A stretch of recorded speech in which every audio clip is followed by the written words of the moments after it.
Hola, muy buenas tardes. Estamos dando inicio con una transmisión más de nuestro programa Mujeres. El día de hoy lo dedicamos a hablar de un tema que creo debe apuntalar a sensibilizar a nuestros radioescuchas respecto a la mujer y al hombre y al trato de uno y al otro, al tema de sexo, que es el sexo, y el género, que no es lo mismo. El tema pues es feminismo, paridad de género y la participación política de la mujer en México. Hoy decidimos dedicar este tema que está vinculado con la participación de las mujeres en diferentes áreas de la vida pública. Generalmente cuando hablamos de la mujer hay ciertos estereotipos de ciertas tareas que serían las que estarían destinadas a las mujeres. Pues quiero primero que nada agradecer a Oliver por la elección de la música de entrada de hoy. Muchas gracias, Oliver, la verdad hoy sí fue un muy buen gusto. Y continuar, por supuesto, presentando a Kelly, que nos acompaña en el micrófono. Buenas tardes, Kelly. Hola, buenas tardes a todos, bienvenidos, esperemos que les guste el programa. Y bueno, antes de presentar a nuestra invitada del día de hoy, les voy a platicar que el feminismo, según el diccionario, es la doctrina y movimiento social que pide para la mujer el reconocimiento de unas capacidades y unos derechos que tradicionalmente han estado reservados para los hombres. Digo, sobre todo para que podamos entender a qué nos referimos cuando hablamos de feminismo, porque a veces confundimos un poquito el término y de pronto habrá quien escuchó el tema y dijo, no, creo que eso no es para mí. Hablar de feminismo nos debe interesar tanto a los hombres como a las mujeres por igual. La paridad de género, por su parte, es vista como, bueno, la queremos ver como el eje de la pasada reforma político-electoral en nuestro país. O sea, vamos a hablar de la paridad de género desde esa perspectiva, que la convierte actualmente en una realidad legal. Y por otra parte vamos a hablar también de la participación política de la mujer en México, de los avances y retos hacia la participación equilibrada de mujeres y hombres en espacios de poder público y adopción de decisiones. Para ello invitamos a nuestra invitada, que es la maestra Nuria Gabriela Hernández Abarca, quien es licenciada en Derecho con especialidad en Comercio y Arbitraje Internacional por la Universidad del Pedregal. Es maestra en Ciencias Penales, Criminología y Medicina Legal Forense por la Facultad de Derecho de la Barra Nacional de Abogados. Ha cursado estudios de maestría en Derecho con especialidad en Derecho Constitucional por la Universidad Nacional Autónoma de México y cursó también estudios en Derecho Parlamentario por la Universidad Iberoamericana. Ha sido asesora jurídica por oposición y asesora parlamentaria por 20 años en la Cámara de Diputados. Es la exdirectora de Estudios Jurídicos de los Derechos Humanos de las Mujeres y la Equidad de Género del CEAMEG en la Cámara de Diputados. Es investigadora y consultora independiente. Ha sido ponente en diversos seminarios, foros y congresos en diversas entidades federativas con los temas de trata de personas, derechos humanos de las mujeres, violencia de género y familiar, adiciones y género, derechos de la infancia, parlamentos sensibles al género y armonización legislativa en materia de derechos humanos. Ha publicado varios libros y artículos sobre derechos humanos de las mujeres, la armonización legislativa y los derechos de la infancia, entre los que destacan el libro A mí no me va a pasar y el diagnóstico del trabajo legislativo en materia de derechos humanos de las mujeres de la 61 y 62 legislaturas. Bueno, pues como podrán observar con esta semblanza, pues estamos ante una mujer que ha trabajado y conoce, creo que suficientemente bien de los temas que vamos a tratar el día de hoy. Por lo tanto, creo que serán bienvenidos todos los comentarios que ustedes nos puedan hacer al respecto, pero como con nuestras otros invitados y siguiendo el parámetro de nuestro programa, antes de darle la palabra a nuestra invitada, le vamos a pedir que se presente a sí misma diciéndonos quién es Nuria como persona, qué es y para qué es. Nuria, buenas tardes. Hola, buenas tardes. Gracias por la invitación. Bueno, esas preguntas nunca me las habían hecho. ¿No? Preguntas difíciles, ¿eh? Sí. Son preguntas difíciles. Son preguntas súper difíciles. Fíjate que justo me siento como los alumnos, vengo de un diplomado que estoy apoyando a impartir. Y yo les preguntaba eso, o sea, que se describieran, y ahora que tú lo haces, entiendo que fue muy difícil para ellos contestar lo que les pedí. Fue eso. Sí, no se me hace que se pusieron de acuerdo con usted. Pero bueno, ¿quién es Nuria? Nuria es... ¿Soy? no Claro. lo soy. Una mujer joven que desde que salió de la universidad cayó por aras del destino al Poder Legislativo. Jamás en mi vida pensé llegar a trabajar ahí, ¿no? Y ya llevas 20 años. 20 si lo hubieras años, pensado. eso fue hace 20 años, lo cual les hace pensar ya mi edad, ¿no? Pero Ay, qué déjenme maldad, les digo a Ale. quienes nos escuchan que está muy joven, ya van a ver la foto cuando la subamos al Estaba Face. en la secundaria cuando entró Sí. ahí. Sí, O sea, eres una mujer muy joven. claro. Sí. Bueno, y entré ahí por coincidencias, bueno, no coincidencias, por el destino, ¿no? O sea, no lo buscaste. No, Ok. no, yo de hecho fui a buscar trabajo a otro lugar. La persona que... Es una historia muy muy loca, porque fui a buscar trabajo en un archivo histórico de una persona que me recomendaron. La persona que me entrevistó ese día me dijo que me llamaba al día siguiente, que seguramente sí, ¿no? Aplicaba para el trabajo. Y después una persona que trabajaba ahí me dijo, oye, acaba de entrar un diputado amigo mío, ¿por qué no lo vas a buscar? Está buscando una abogada. Pues yo estaba buscando una oportunidad de trabajo, fui. El diputado con el que me entrevisté, excelente persona, Isael Cantonajera de Veracruz, y él me dijo, pues ya te quedas ahorita a trabajar. Entonces yo tenía el dilema de la anterior entrevista, ya está, y resulta que en la noche me hablaron de aquella entrevista diciendo que pues se cancelaba el proyecto allá porque la persona que me entrevistó justo ese día había fallecido. Entonces por eso digo que es por aras del destino que estoy ahí. Fuerte. Bueno, y desde que entré ahí en 1998, ¿no? Ya llovió. Sí, ya llovió bastante. Me empezaron a apasionar los temas del Congreso. El derecho parlamentario es hermoso, ¿no? Lamentablemente no se da a profundidad como debería darse en las universidades. Solo se aprende ahí y se aprende pues con muchas A veces duro, ¿no? A veces muy, muy, muy, muy duro.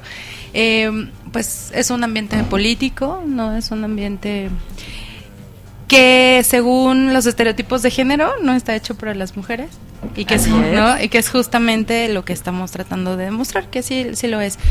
Después de 10 años concursé para entrar al CEAMEG, el primer centro de estudios en materia legislativa, el Centro de Estudios para el Adelanto de las Mujeres y la Equidad de Género, el cual me dio 10 años de experiencia en muchas cosas muy, muy hermosas, también algunas cosas que, pues como en todo en la vida, ¿no? Pero bueno, a partir de ahí pude entender, como abogada que soy abogada, la importancia y el impacto que tienen las decisiones de nuestros representantes en la vida de las personas. Cuando se legisla no nada más es crear una norma y se acabó, sino que hay que visibilizar lo positivo y lo negativo que deje esa norma en la vida de todos los que estamos aquí, ¿no? De todas y de todos, específicamente en el tema que hoy nos ocupa, pues de las mujeres. Esa es Nuria, ¿no? Esa es Nuria, soy una apasionada del trabajo legislativo, me encanta trabajar con mujeres, me fascina escucharlas porque cada mujer somos un mundo, ¿no? Y eso soy yo. Y bueno, ahora que ya estás como consultora independiente, ¿para qué es Nuria? Todo eso que eres, ¿para qué? Fíjate que cuando salí, evidentemente me apaniqué, ¿no? Como yo creo que nos pasa a todos los que salimos de un trabajo, sobre todo cuando no está en tus planes salir, ¿no? Sí. Y sobre todo cuando te preparaste 20 años de tu vida para hacer lo que haces y de repente, pues por una cuota política te dicen, ya no, Ya gracias, ¿no? Y bueno, ahí entiendes que la especialidad y la especialización y todo lo que somos como personas, hombres y mujeres, pues se tira a la basura a veces, ¿no? Pero bueno, hay otras formas de hacer lo que haces y más cuando te apasionan las cosas. Entonces, ¿cómo hago lo que hacía allá adentro? Pues lo hago con mucha pasión, muchísimo más, porque no tengo una institución que me respalde atrás, entonces la responsabilidad es mayor. Pero también las gratificaciones también lo son, porque he encontrado que como consultora independiente y como mujer, tienes mayor acercamiento a las mujeres con las que vas a capacitar, ¿no? O sea, las mujeres que las escuchas sus historias de vida, tú les compartes, les dices, oye, pues esta norma, esta ley, puedes entrarle por aquí. El trato es mucho más cercano y pues es la forma en la que yo la estoy apoyando. Me parece que en el tema de violencia de género, en el tema de participación política, en el tema de bullying, de trata, todos esos temas con los que tenemos que enfrentarnos las mujeres todos los días, me parece que el conocimiento es poder, y si tienes ese conocimiento puedes también prepararte o defenderte o estar alerta sobre algunas circunstancias que son las que nos afectan de mayor medida a las mujeres. Entonces la capacitación y el conocimiento de esos temas pues les ayudan y nos ayudan como mujeres y como hombres también a entender estas realidades diferenciadas.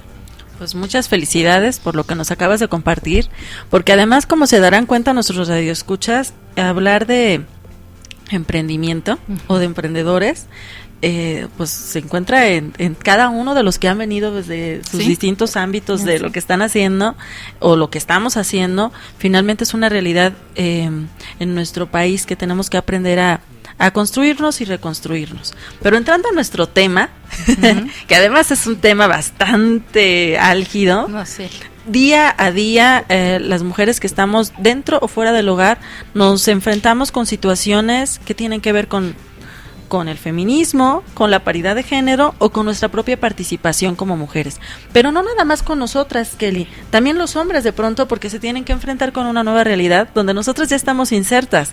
De pronto estamos de directoras, o estamos de abogadas, o estamos de contadoras, o estamos de maestras, o estamos de mamás, pero de mamás desde una perspectiva que defiende, que habla, que opina, que cuestiona, y ya no nada más que escucha y va a ver quién va por ella a defenderla, ¿no? Sino de que ya somos mujeres, digamos, más echadas para adelante.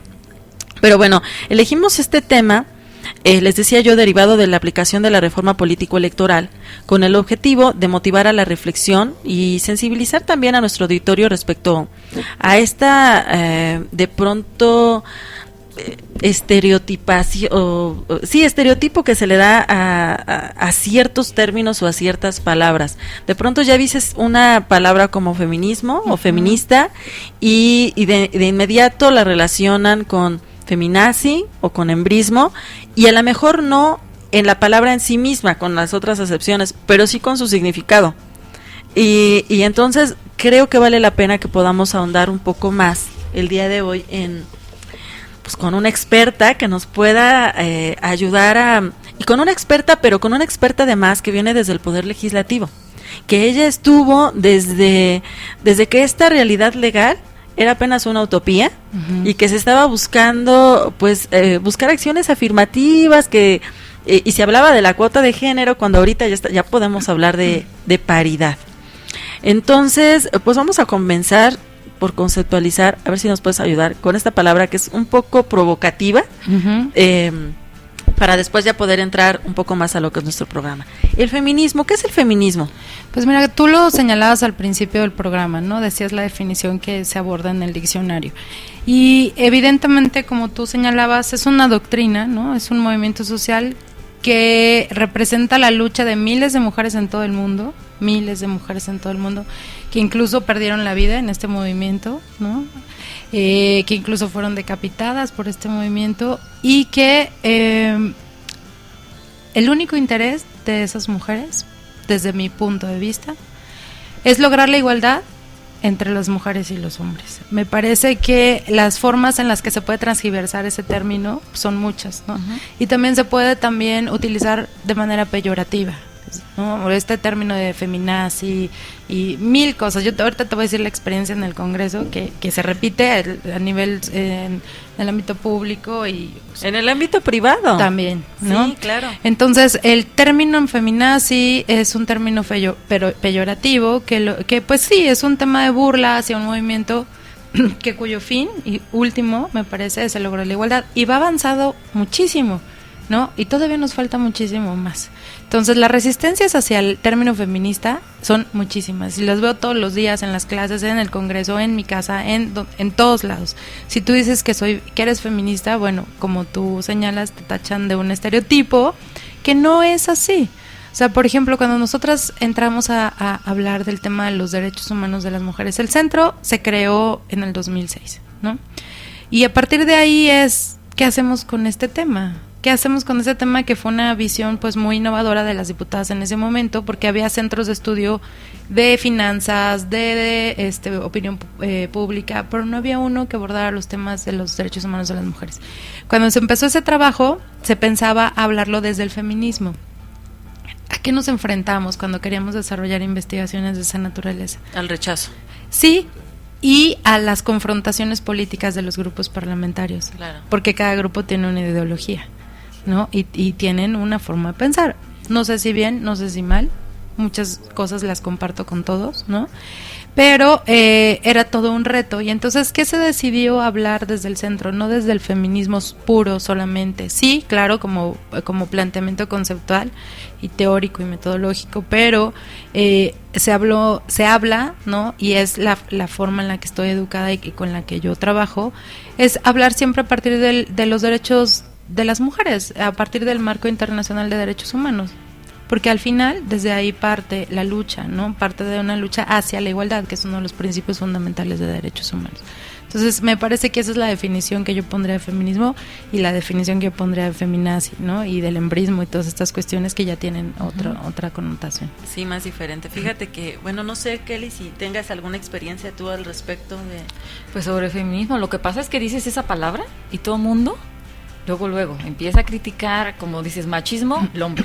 Y aquí feminismo estamos hablando de que feminismo está tratando que sea igualdad, no que la mujer esté arriba ni sobre nadie, ¿no?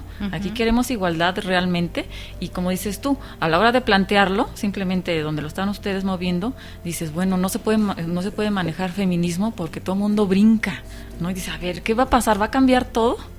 ¿No? Fíjate que hace pocos días, una semana apenas, tuve la oportunidad de ir a un evento donde había personas representantes de organizaciones sociales del tercer sector. Entonces, de regreso, me vine con algunos compañeros de otras organizaciones, ¿no? Académicos. Y de pronto en el camino me empezaron a decir, sin que yo les dijera, ¿no? Bueno, por lo que haces, seguramente tú eres feminista. Por lo tanto, podemos ir diciendo malas palabras en el camino y podemos hacer ciertas expresiones y contar ciertas cosas que pues no hay problema, ¿no? Porque eres feminista. Yo de pronto me quedé callada y me puse a reflexionar y dije, ¿qué entenderán ellos? Exacto. Por feminismo. Dame el concepto que tienes de feminismo, ¿no? Porque sí, incluso hasta a veces lo utilizan como un término, bueno, te etiquetan primero y luego como un término discriminatorio, ¿no? Exacto. O sea, pasa como un término que tiene toda una lucha y tal, y que no identifica solamente a la persona, sino todo un movimiento, lo ocupan también como para agredirte. Sí. Y eso pasa en todos los lugares. O sea, cuando llegas y, ay, no, otras me van a hablar de género, ay, no, otras me van a hablar de feminismo, no se dan la oportunidad de escuchar, ¿no? De escuchar qué es lo que está detrás de toda esa lucha, porque es una lucha de miles de mujeres y de hombres también, ¿eh? Sí, claro, también de hombres. Bueno, pues vamos a hacer un pequeño corte y regresamos para seguir reflexionando sobre estos temas tan interesantes, agradeciéndote la participación a nuestra invitada Nuria Gabriela y por supuesto a Kelly que nos acompaña en la conducción. Gracias, regresamos en un momento.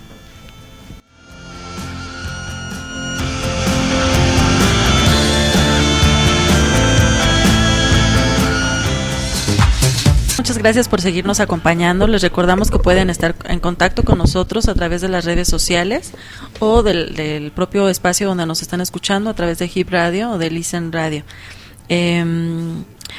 Bueno, pues vamos a seguir comentando con nuestra invitada, a quien le agradecemos nuevamente el estar con nosotros. Y ahora vamos a hablar de la participación política de la mujer. Entonces, de acuerdo con lo que estábamos platicando, para alcanzar un equilibrio en la participación de hombres y mujeres dentro de la sociedad mexicana, más allá del importante avance legislativo, hablando de lo que decíamos en ese momento, que el feminismo finalmente es cultural, ¿qué se necesita para alcanzar presencia y participación igualitaria en los espacios de poder y representación política en nuestro país? Mira, yo creo que el paso que se dio con la reforma a la legislación en materia de participación política, ¿no?, que te lleva a lo que vamos a hablar posteriormente sobre la paridad, abre una primera puerta, ¿no? O más bien es como la culminación de una lucha que empezó primero para reconocer el derecho a la igualdad de mujeres y hombres en la Constitución, y posteriormente la participación política de las mujeres en la toma de decisiones y evidentemente en la vida pública del país.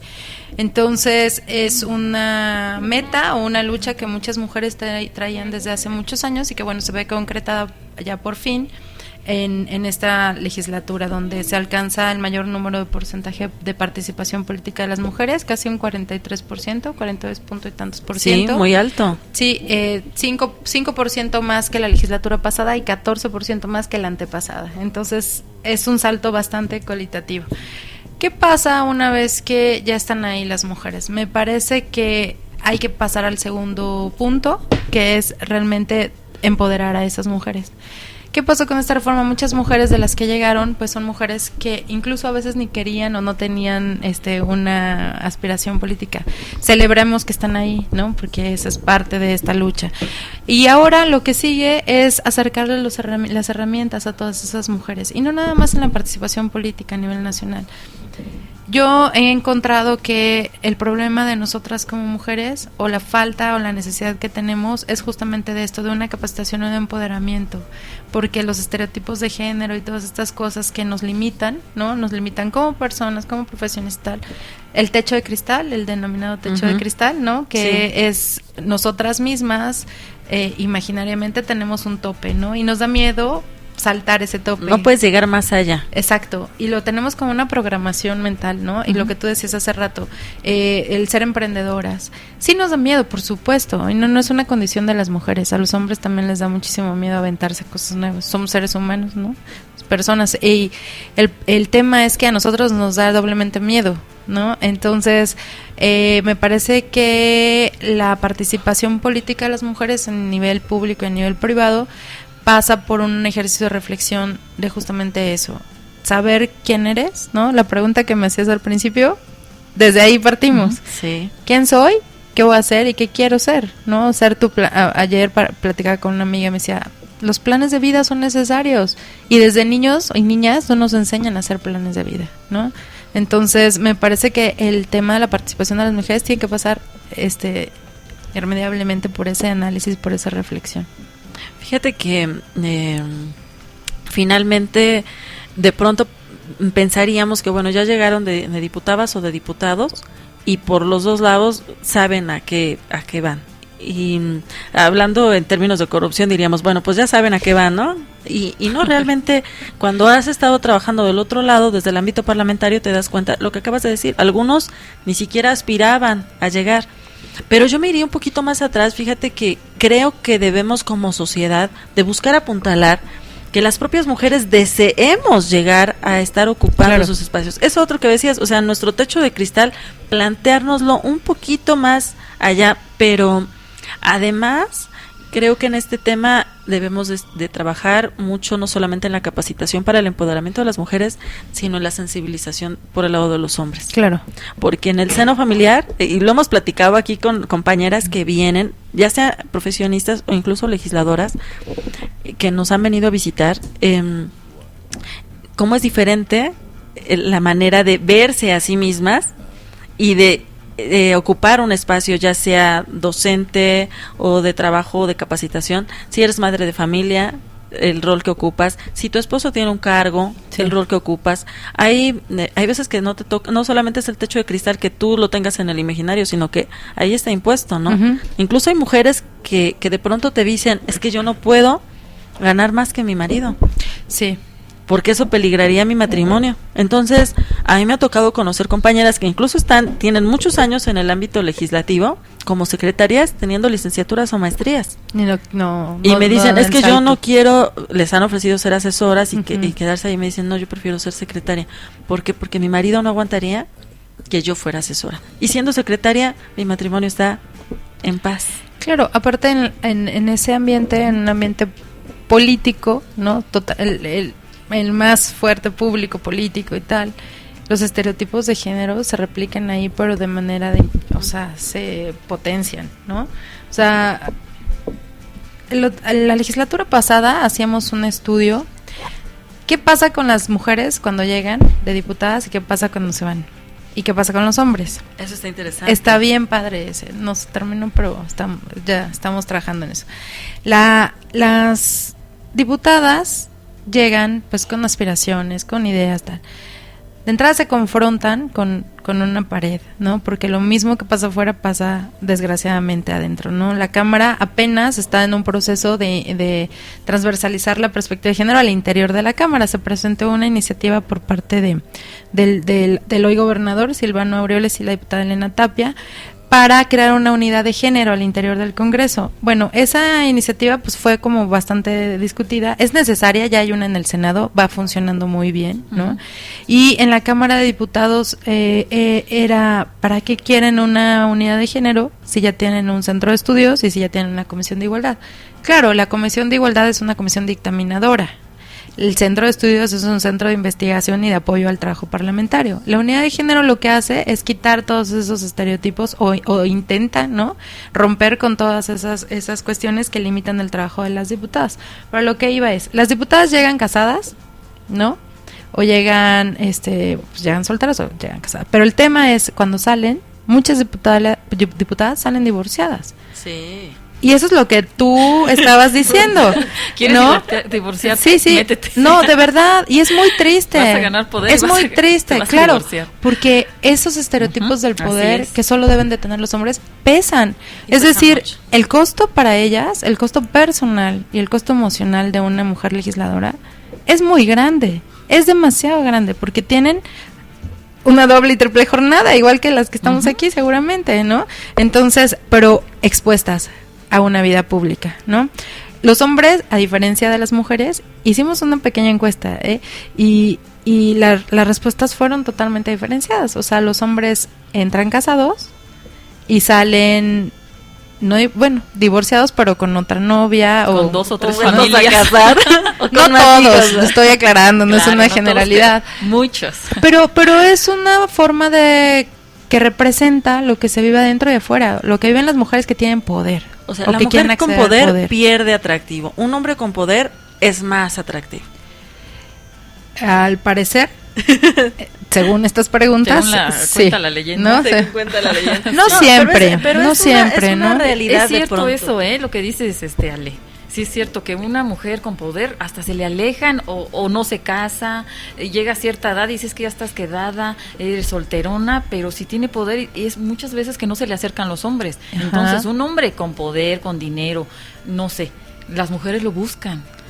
Pues sí, es que son esquemas patriarcales que estamos repitiendo y repitiendo, ¿no? Sí, y que están mal, a fin de cuentas. Este rollo de los roles, ¿no? Del hombre es el proveedor, del hombre es el que tiene el dinero, el hombre es el que procura, y las mujeres somos las que no estamos en ese rollo. Cuando tú eres una mujer diferente a eso, pues te cuesta trabajo entrar en un mundo que desgraciadamente todavía hoy sigue siendo de hombres. Es lo que contábamos, y que no cuenta la preparación que tenga el hombre que tengas enfrente. Ajá. Porque yo soy docente también y me conduzco con distintos espacios, como ahora les decía con los compañeros, eran docentes también, y de pronto hay quien te dice, oye, si no has tenido hijos, pues tú dime, ¿no? Y me anoto. O la otra, ¿estás hablando así porque estás en tus días? Sí, bueno. ¿O de verdad tienes? No. Y yo digo, bueno, ¿y dónde estoy? Sí, o sea, discusiones de 2 días sobre la menstruación, ¿no? Ajá. Sí. ¿En qué año estamos? ¿Dices? Claro. ¿Con quién estoy hablando? O sea, pareciera que estamos en otro siglo. Pero es lo que veníamos hablando en el corte, que estábamos diciendo, es que eso también viene ya desde la casa. A ver, mi hija llega a tal hora, mi hijo puede llegar más tarde, o si quiere no llega, lo que decía Alejandra, él puede tener novias, bravo, mi amor, sea un niño o sea un adolescente, qué bueno, ya tiene noviecita. ¿Y la mujer? No, mijita, espérate. Yo sé que tiene que ver con moralidad y todos valores, etcétera, pero también de ahí viene eso del feminismo y de lo del machismo, ¿no? Que en la casa se va. Claro, pues es que todas estas cuestiones lo que detonan al final, ¿no? Por resultados son conductas violentas. La discriminación es una forma de violencia. Estos comentarios son violentos, claro, ¿no? ¿sí? O sea, de pronto asumir que una mujer a cierta edad, si no ha tenido hijos, pues anda buscando quién se los haga. Sí, o es la un comentario violento, ¿no? O la menstruación. O sea, que si estás simplemente. Por ejemplo, bueno, pues es tan real este tema de la violencia y relacionado con el poder y la política, pues que hay una iniciativa esperando ser aprobada sobre violencia política. Nuestro país está en retraso con otros países, ¿no? En América y en Latinoamérica sobre ese tema. Y es cierto, la violencia que viven las mujeres al interior de los espacios políticos y sobre todo públicos y sobre todo políticos es súper fuerte. O sea, las mujeres legisladoras que no pueden vestirse como ellas quieran porque entonces ya es todo. Ya piensan ¿no? mal de ella, ¿no? Claro. O, por ejemplo, las mujeres que mandan a una campaña en un lugar donde se sabe que se va a perder porque la violencia es demasiada o porque está perdido el distrito, pero pues la mandan para cubrir una cuota, es violencia política. O sea, y si nos vamos a analizar más allá del término de violencia política, no necesitas ser legisladora para que ejerzan sobre ti una violencia política. Simplemente no coincides con mi idea o mi pensamiento o mi ideal, ¿no? De lo que debe de ser un partido, una política, un programa, una política pública. Entonces va sobre ti toda la carga, ¿no? Pues de violencia hacia tu forma de pensamiento, ¿no? Te desacreditan si eres mujer, porque resulta que si eres guapa, seguramente no llegaste. Por supuesto. Por méritos de Sí. inteligencia o de estudio. No, con alguien te tuviste que haber metido. Seguro, eso O te estás dicen metiendo siempre. en ese instante. Claro. Si y bueno, en la política actualmente ya se está buscando que haya más mujeres, ¿no? Con estas Sí. reformas. Pero históricamente siempre han sido más hombres, entonces de pronto las mujeres que estaban ahí pues eran etiquetadas, siguen siendo, lamentablemente, de forma muy fea. Me ha tocado a mí, en lo personal, que amigos me etiqueten con, no, Alejandra está ahí, seguramente ya se está acostando con Sí, fulano, sí, qué seguro feo. que sí, de verdad, y de pronto también te cuestionas porque si eres mujer dices, bueno, entonces ya no voy a, estos no van a ser mis amigos, o sea, y te quedas sin amigos, Ujú, de verdad, sí. porque es un tema cultural muy fuerte, creo que al que tenemos que buscar erradicar, pero el tema desde mi punto de vista es sensibilizar. Sí. Las que estamos trabajando en el tema, me sumo Nuria porque también he hecho cosas al respecto, de pronto nos abocamos más a buscar empoderar a las mujeres. Sí. Pero la verdad es que la realidad te pega en la frente si no trabajamos con nuestros compañeros hombres en estos temas, empezando por aclararles que el feminismo es un tema que debemos defender hombres y mujeres por igual, porque busca precisamente eso, el equilibrio, pues no vamos a poder avanzar como sociedad. No, definitivamente. Porque fíjate, en la Cámara, hablando, voy a abusar de tu experiencia para que nos platiques, ¿qué comisiones son las que se les destinan a las mujeres? Claro, o sea, y esa es justo la tarea de la unidad de género, porque es tan importante. Por ejemplo, casi siempre son salud, grupos vulnerables, ¿no? Igualdad, medio ambiente, turismo, o sea, Ajá. son cuestiones que estereotipadas, ¿no? Que sí, para O mujeres. que una mujer tenemos pueda en el manejar. ideal de que lo que las Sí. mujeres tenemos que hacer, ¿no?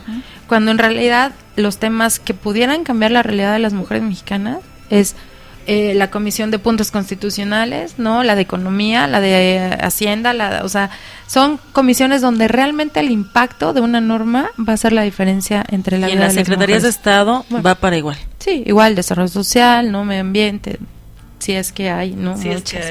Entonces, es todo un tema. Las mujeres no estamos en los espacios que debemos de estar.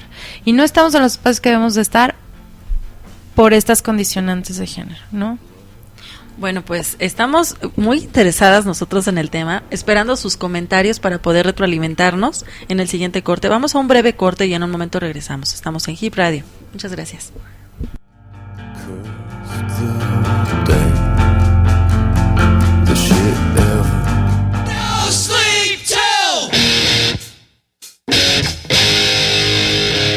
A quienes nos están acompañando, les invitamos a que nos puedan hacer sus comentarios. Aquí tenemos a Oliver muy interesado en pasarnos comentarios y sobre todo en vertir él mismo y hacerse escuchar en representación de los caballeros que han sido nombrados esta tarde.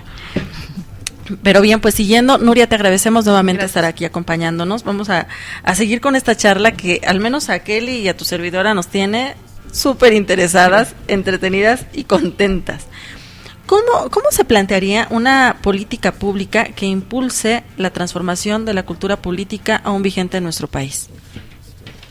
Pues mira, yo creo que regresamos al tema que estábamos platicando hace rato. Me parece que el primer punto es la norma, ¿no? La norma y esa norma que visibiliza estas realidades. Hace rato en un diploma que te comentaba, estábamos justo discutiendo ese tema. Si realmente una modificación a la norma hace un cambio realmente a la política pública y a la vida de las mujeres. Y encontramos un ejemplo que vimos en internet en Suiza, cómo las autoridades empiezan a identificar que cuando cae nieve las más afectadas son las mujeres, ¿no? Entonces empiezan a hacer un programa diferenciado para atender el retiro de la nieve, una cuestión que pareciera muy simple y muy sencilla, vista desde una perspectiva de género y modificada desde una perspectiva de género, las cosas funcionan mucho mejor, ¿no? Okay. Entonces me parece que el primer paso ya está dado en el tema de la paridad. Ya está la legislación donde se obliga la cuota 50-50, ahora sigue el otro proceso y todos los pendientes, ¿no? Realmente tener mujeres empoderadas, capacitadas, hombres que estén también en este tema, comisiones que ayuden a que las legislaturas avancen en el tema legislativo, que las mujeres no tengan resistencia al presentar sus iniciativas, que es otro de los puntos por los que los temas de mujeres no avanzan en el Congreso. Se presentan como agendas personales los temas, es decir, a mí me interesa solo participación política, a ti te interesa solamente derechos sexuales y reproductivos, ¿no? Cuando realmente las mujeres del Congreso formen y conformen una agenda de género apartidista, los temas salen pero así, rapidísimo. El problema es la resistencia y las cotas políticas, o los temas que parecieran que solo son de un grupo, de una sola persona, porque eso también pasa, ¿no? Entonces, parece que si abrimos el abanico de posibilidades legislativas que se pueden hacer entendidas no desde una posición política, sino de una posición de mujer, para las mujeres, las cosas funcionarían mucho más rápido. Y me voy a atrever aquí a hacerte un comentario. Fíjate que tuve una experiencia trabajando como asesora en la Cámara, que de pronto quienes estaban a cargo del tema de género, o que decían que tenían el tema de género y era su tema, claro, su preocupación era la transversalidad, ¿no? Entonces yo las escuchaba y me tocaba adecuar algunas iniciativas para que tuvieran transversalidad. Pero de pronto, para entender su transversalidad me costaba bastante trabajo porque se reducía a las y los. Uh-huh. Y entonces yo me quedaba anonadada porque decía, ¿con las y los ya? Sí, porque yo ya había hecho ya había volado la barda, ¿no? Sí, uh-huh. Aquí hay que poner, no, las y los, y con eso ya es transversal e incluyente, válgame. Entonces, ¿qué significa esto de hacer una política pública con perspectiva de género? Uh-huh. Pues primero, lo que te decía hace rato, identificar las necesidades de hombres y mujeres y estas necesidades diferenciadas. Y también entender que no todas las mujeres somos iguales, ¿no? Por ejemplo, no puede ser una política pública para una mujer indígena que para una mujer que vive en la ciudad, que tiene diferentes necesidades y diferentes realidades. Esto de las historias de vida, por ejemplo, en materia de violencia o de acceso a la justicia por parte de las mujeres.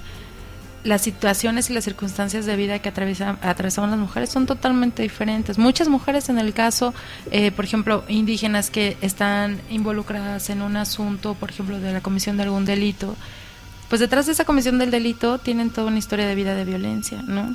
Entonces me parece que todas las políticas públicas tienen que empezar por conocer cuáles son las necesidades de esas mujeres de manera diferenciada y después las repercusiones que tienen con las demás personas, ¿no? Los hombres que también están involucrados en esas políticas públicas.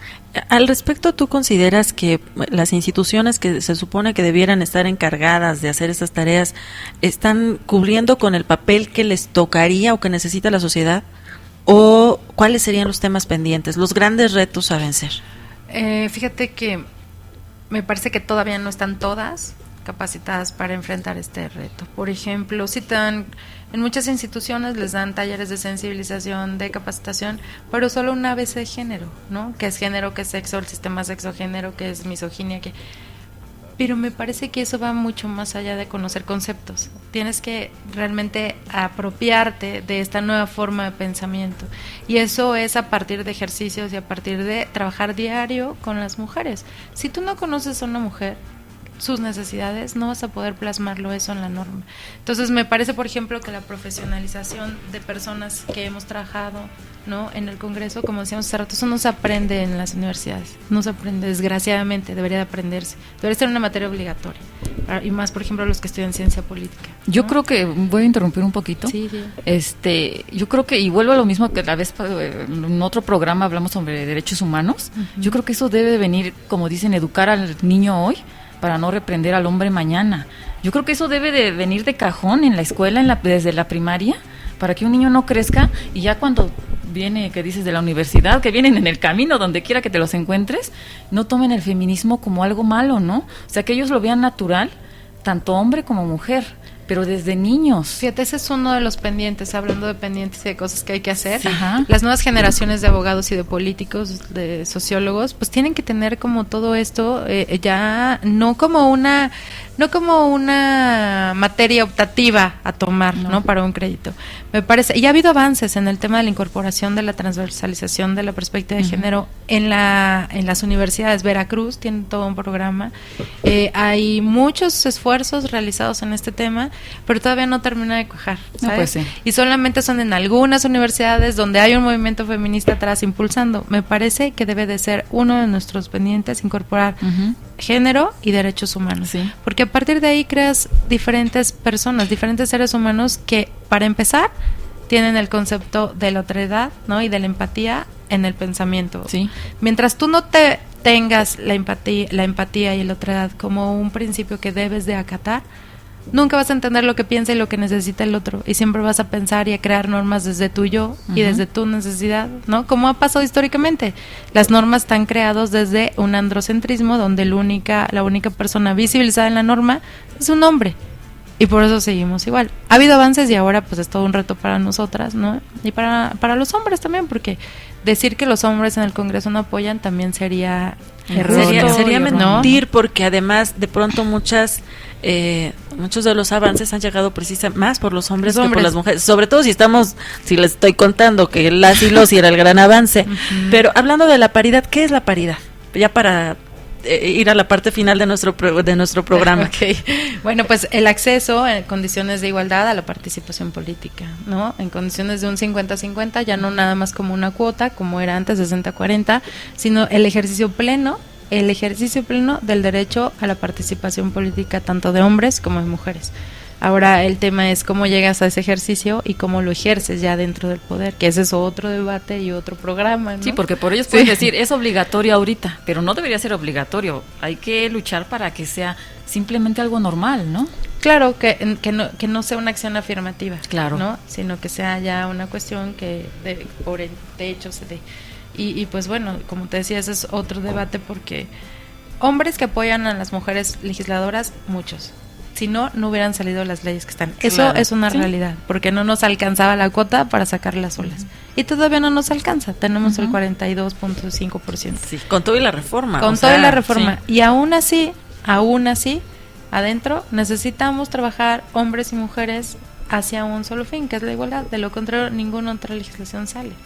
Pero además yo vería que este tema de la paridad, bueno, se dio un paso, porque finalmente nos falta el tema de las secretarías de Estado, claro, de los distintos poderes, ¿no? El poder ejecutivo, el poder legislativo se dio un paso, nos falta el poder judicial también. La paridad en todo el Estado, ¿no? Sí, y sobre todo también yo creo que un trabajo muy interesante que hicieron en el CEAMEG, y no quiero terminar el programa sin comentarlo, porque además es un trabajo que a mí me parece fortalecedor y sensibilizador para nuestro tema, aun y cuando ya tenga años de haberse elaborado.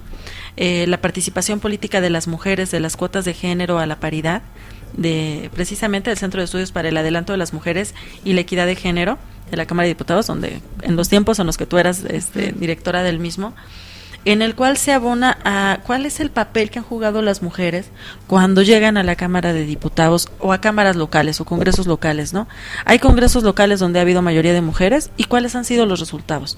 ¿Cómo responden ellas ante cuestionamientos como el tema del aborto, entre otros, que son así como que temas que le tocan a la mujer, ¿no? Y de pronto, pues, los invito a que lo lean, no voy a reflexionar al respecto, porque además el tiempo se nos ha agotado. Pero, para cerrar, Nuria, ¿a dónde pueden acudir nuestros radioescuchas contigo si tienen algún interés para saber más de estos temas, o acudir a alguno de sus talleres? ¿Hay algo donde los puedas invitar? Sí, mira, mi correo es nuria1.hernandez@gmail.com. y ahí me pueden escribir y yo con todo gusto los puedo apoyar. Información sobre los temas hay muchísimos en internet. Todo el trabajo de 10 años está en la página del CEAMEG, pues porque es ¿cómo se llama? Es oficial el trabajo que está ahí. Y bueno, se hizo con recursos públicos y es para todas las personas que quieran acceder a él o puedan irlo a pedir ahí, y personalmente pues me pongo a sus órdenes en ese correo. Mi Twitter es @Nuria1H, y ahí pueden también mandarme algún mensajito. Nuria, muchas gracias.